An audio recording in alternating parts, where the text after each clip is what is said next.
বৃদ্ধি করো কাণ্ডগুলো বৃদ্ধি করো আদিবাসী জনগোষ্ঠীর জনজাতিকরণ প্রদান করো চলিছে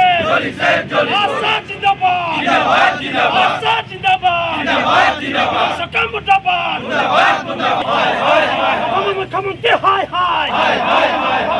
অসম মুখ্যমন্ত্রী হাই হাই অসম মুখ্যমন্ত্রী মুর্দাবাদ চলিছে আজি আমি সদৌ অসম আদিবাসী ছাত্ৰ সন্থা কেন্দ্ৰীয় সমিতিৰ নিৰ্দেশ মৰ্মে আজি যোৰহাট জিলাত উপায়ুক্ত কাৰ্যালয়ৰ সন্মুখত দুই ঘণ্টীয়া ধাৰণা কাৰ্যসূচী ৰূপায়ণ কৰিছোঁ আৰু এইবাবেই কৰিবলগীয়া হৈছে কাৰণ আপোনালোকে নিশ্চয় জানে আমাৰ আদিবাসীসকলৰ জনজাতিকৰণ লৈ প্ৰত্যেক ইলেকশ্যনৰ সময়ত মানে এটা ইস্যু বনাই মানে তেওঁবিলাকে অকল মানে যেনেধৰণে পৰহি বা মানে এই কেইটামান দিনতে যেনেকৈ আদিবাসীসকলে এছ টি দিয়া হ'ব ঠিক তেনেধৰণে কথাবিলাক বা তেওঁবিলাকৰ মানে এইখন চৰকাৰে কয় কিন্তু আমি দেখিবলৈ পাওঁ আজি কিন্তু ইলেকশ্যন জিকাৰ পাছতো আজি 2-3টা মাহ অতিক্ৰম কৰাৰ পাছতো তেওঁবিলাকে জনজাতিৰ কথা কোৱা নাই লগতে চাহ শ্ৰমিকৰ দৈনিক মজুৰি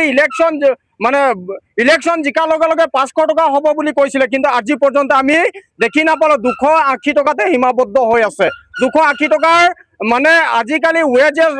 যদি হয় তেতিয়া মানুহে কেনেধৰণে চলিব পাৰিব বা গোটেই পৰিয়ালটোক কেনেধৰণে পোহপাল দিব পাৰিব যিটো দৰমহা আগতে আছিলে মানে যিটো চাউলৰ দাম আছিলে আগতে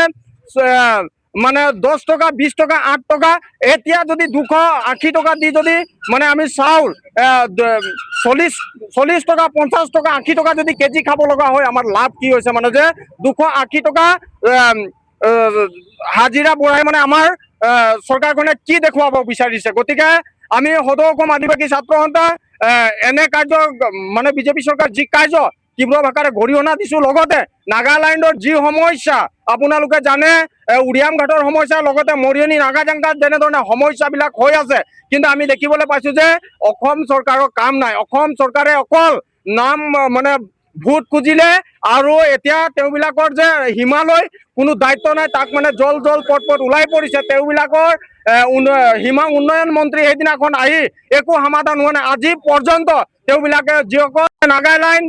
চৰকাৰৰ যিজন প্ৰতিনিধি লগতে তেওঁবিলাকৰ NACN হওক বা পুলিচ প্ৰশাসনে হওক তেওঁবিলাকে জাকে জাকে ওলাই আহি আমাৰ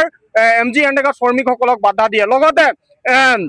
আপোনালোকে নিশ্চয় জানে এই চৰকাৰখনে কৈছিলে যে চাহ শ্ৰমিক বা আদিবাসীসকলক মাটি পট্টা দিয়া হ'ব বুলি কিন্তু আপোনালোকে দেখিবলৈ পাইছে তাৰ ওলোটা এটা গোলাঘাটত যেনেধৰণে ঘটনা ঘটি আছে মানে তেওঁবিলাকে কি দেখুৱাব বিচাৰিছে ইলেকশ্যন সময়ত যেনেকুৱা কালিয়ে মানে প্ৰত্যেক ব্যক্তিক যেনেধৰণে মাটি পট্টা দিয়া হ'ব ঠিক তেনেধৰণে কথা কৈছিলে আৰু যিমান বিভাগ আছে প্ৰত্যেক বিভাগক তেওঁবিলাকে মানে যে প্ৰত্যেক বিভাগক তেওঁবিলাকে মানে মাটি পট্টাৰ কামত লগাইছিলে কিন্তু আজি পৰ্যন্ত আমি যে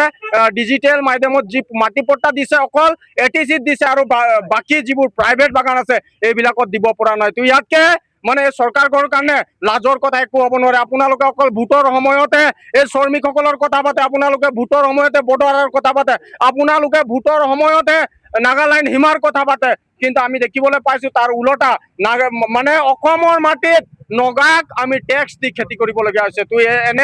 এনে এখন চৰকাৰ ৰাখি আমাৰ একো লাভ নাই লগতে আমাৰ বিভিন্ন বিধায়কবিলাক আছে আপোনালোকে জানে 8টামান আমাৰ বিধায়ক থকা পাছত আমাৰ মানুহৰ যদি মাটি লুটি লৈ বা যদি কোম্পানী এটা নামত দিয়ে ইয়াতকে আমাৰ কাৰণে একো দুখৰ কথা নহয় কাৰণ মানে আমাৰ কাৰণে একো বহুত দুখৰ কথা হ'ব পাৰে কাৰণ তেওঁবিলাকক মানে যে তেওঁবিলাক নিজৰ গাদী বচাবলৈ যাওঁতে আমাৰ মানুহৰ মাটি হাজাৰ বিঘা হেৰাব লগা হৈছে গতিকে আমি সদৌ অসম আদিবাসী ছাত্ৰ সন্থা দাবী জনাইছোঁ যে অতি শীঘ্ৰে ইয়াৰ ওপৰত ব্যৱস্থা গ্ৰহণ কৰিব লাগে অন্যথা আদিবাসী ছাত্ৰ সন্থা গণতান্ত্ৰিক